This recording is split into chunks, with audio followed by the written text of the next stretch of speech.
What's up, Eagles Nation? As always, no matter where you are or how you're watching, thank you so much for being part of today's show. I love talking about our birds with all of you, and it's amazing to see how much this channel is growing, thanks to God, and of course, thanks to you, the real fans. On today's program, we've got some great news for the birds before the trip to Tampa, leading into Sunday's huge Week 4 showdown against the Buccaneers. Both teams come in undefeated at 3-0, flying high at the start of this 2025 season, and this game promises to be one of the best matchups of the NFL week. But before we dive in, I've got a question for you. Are you a real one? Are you a true Eagles fan? Do you bleed green? If the answer is yes, smash that like button and drop a Go Birds in the comments. The energy around this channel has never been stronger. Here you'll find daily coverage, in-depth analysis, and a community of fans from Philly and all around the world. This is your place to live the Eagles all year long. Now let's get right to the news. Now, straight to the point. The best news Eagles fans could hope for heading into Sunday's massive Week 4 clash with the Tampa Bay Buccaneers is that Lane Johnson is back at full participation in practice. This is huge. He left the Rams game early with a neck stinger, and although he initially said he expected to play, his absence from most of the week's early sessions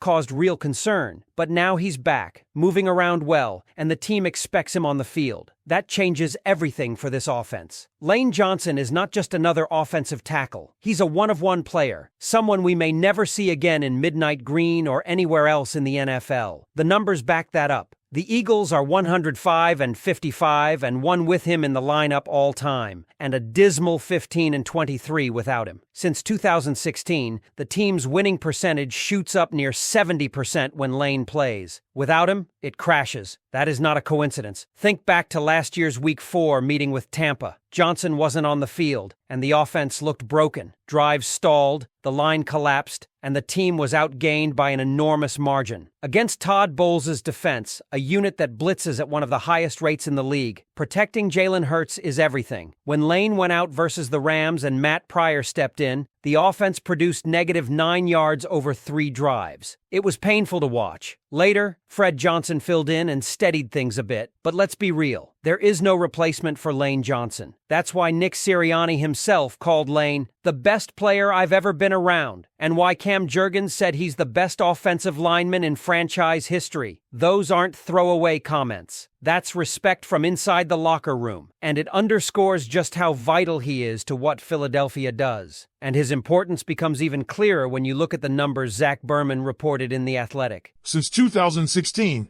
when Johnson isn't on the field, the Eagles give up sacks at an 8% rate and Hurts has just 2.87 seconds on average to throw. With Lane in the lineup, those numbers improve to a 6.5% sack rate and 2.92 seconds per throw. It might not sound like much, but in NFL terms, it's a world of difference. Just a few tenths of a second separate a touchdown from a sack. That's Lane's impact. But the good news doesn't stop there. Inside linebackers Jihad Campbell and Zach Bond were both back on the practice field. Campbell is working through a triceps issue, Bond through a knee problem, but both look to be trending towards suiting up against Tampa. That's massive, because these two are already looking like one of the league's best linebacker duos. Campbell, the rookie who fell to the Eagles at pick 31, has been graded as the NFL's top rookie defender so far, with elite marks in coverage and tackling. He hasn't missed a single tackle yet. Meanwhile, Bond has evolved into a complete linebacker, ranking top 10 in coverage, strong against the run, and unbelievably ranked number 1 in pass rushing grade among off-ball linebackers. He's the only player in the league since 2024 with 150-plus tackles,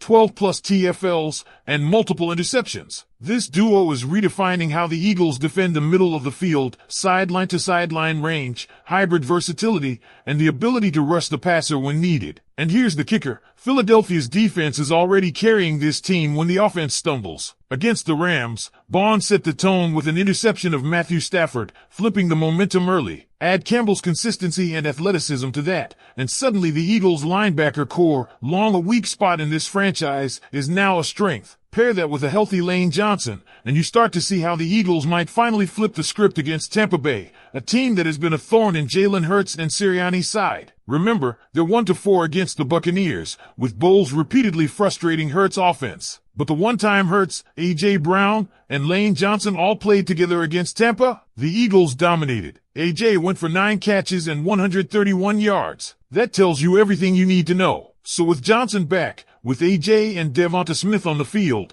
and with Campbell and Bond leading a rejuvenated defense. This feels like a very different Eagles team than the one that got embarrassed last year 33-6. The stakes are clear. This is about proving they can beat Tampa, erasing those demons, and showing the NFL that Philadelphia is still a legitimate Super Bowl contender. What do you think, Eagles fans? With Lane Johnson back and the linebacker duo of Campbell and Bond emerging as stars, are the Birds finally set to get over the hump and take down the Buccaneers? Let's pick it right back up, because there's still a lot to unpack here as we look ahead to this Eagles-Buccaneers showdown. One of the most overlooked factors in Philadelphia's recent struggles against Tampa has been the lack of offensive firepower due to injuries. When you think back to that ugly 33-6 loss, Jalen Hurts was throwing to a group of wideouts that wouldn't start on most NFL rosters. Paris Campbell, John Ross, Jahan Dotson trying to serve as WR1, that's not a recipe for success, especially against Todd Bowles' aggressive blitz packages. Now compare that to this week, where Hurts will have A.J. Brown, DeVonta Smith,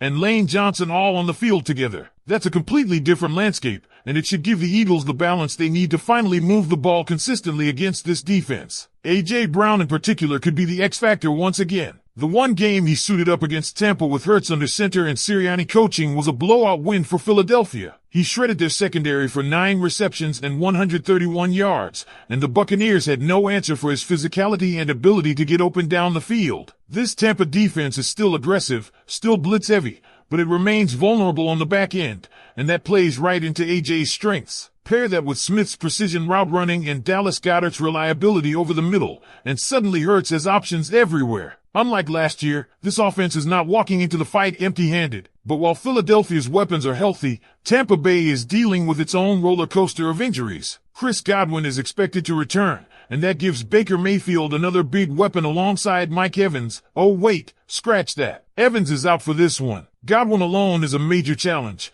but he's not the same level of nightmare when paired with Evans. Add to that Tristan Wirfs returning on the offensive line after a summer knee procedure, and the Buccaneers will at least be more stable up front. Still, they're missing other key pieces along that line, and that's where the Eagles' defensive front can feast. Think about it. This is a game where Jalen Carter, Jordan Davis, and Josh Sweat can collapse the pocket and force Mayfield into mistakes. He's a quarterback who thrives on rhythm and confidence, but he's also prone to forcing throws when pressured. That's where Bond and Campbell come into play, too. Their versatility means they can disguise blitzes, drop into coverage, or crash the pocket. It's the kind of defensive flexibility that can bait Mayfield into the very type of errors that have cost him in big games before. And let's not overlook the secondary. Yes, the Eagles are thin right now. Adoree Jackson is battling a groin injury, and Jacorian Bennett is shelved with a pec injury. That means more snaps for younger guys like Khalil Ringo or Mario Goodrich, and possibly even practice squad elevation for Eli Ricks. It's not ideal, but if the pass rush does its job, the secondary won't be exposed as much. This is where the front seven needs to dominate,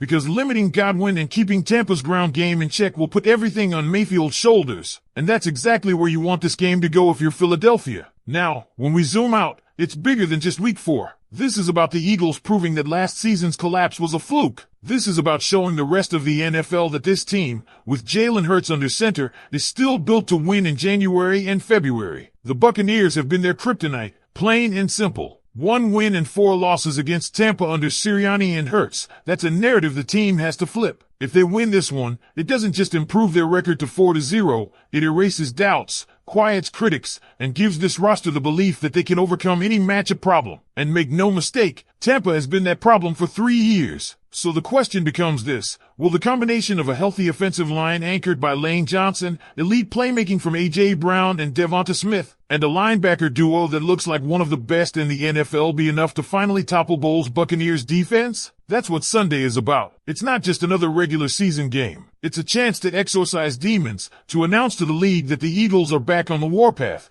and to send a message that this team's Super Bowl window is still wide open. And here's where I want to leave it with you. Do you believe the Eagles finally have all the right pieces in place to take down Tampa Bay once and for all? Drop your thoughts in the comments, hit that like button, and don't forget to subscribe so you don't miss the breakdowns, reactions, and everything Eagles coming your way. And as always, stick around, the next video is right here on your screen. And let's take this a step further, because if you really study the way these two teams match up, you start to see why this Sunday could be different than every other time Hurts and Sirianni have faced Tampa. In those previous matchups, the Eagles were either banged up, undermanned, or simply not executing at a high level. The common thread in all 4 losses? A.J. Brown wasn't on the field. Lane Johnson wasn't always on the field. DeVonta Smith wasn't always healthy. That matters. Offensive football is about rhythm and firepower, and without your top stars, you're asking Hurts to do the impossible against one of the most aggressive defensive minds in football. This time, the weapons are there. Lane Johnson stabilizes the line, A.J. Brown tilts coverages, DeVonta Smith punishes mismatches, and Dallas Goedert gives Hurts that quick outlet when blitzes come. Add in DeAndre Swift, who's looked explosive as a pass catcher and runner, and suddenly Bowles doesn't have the luxury of overloading pressure the way he has in the past. If he blitzes heavy, Hurts now has the talent around him to make defenses pay in ways he couldn't a year ago. And here's another point that should fire up the fan base. The Eagles' physicality on defense has quietly become one of the biggest strengths of this roster. We've already talked about Campbell and Bond, but look at the bigger picture. Jordan Davis is playing with more consistency, Jalen Carter continues to look like an all-pro in the making, and the edge rotation is as deep as it's been in years. Even without Nolan Smith, this group still has the firepower to win in the trenches. And when you win in the trenches, everything else falls into place. That's why Tampa's getting Wirfs back is big for them, but it doesn't erase the fact they're still shorthanded on the offensive line. This sets up perfectly for a game where Philadelphia's front dictates the flow. If they get Mayfield rattled early, if the linebackers take away those quick-hitting throws to the flat,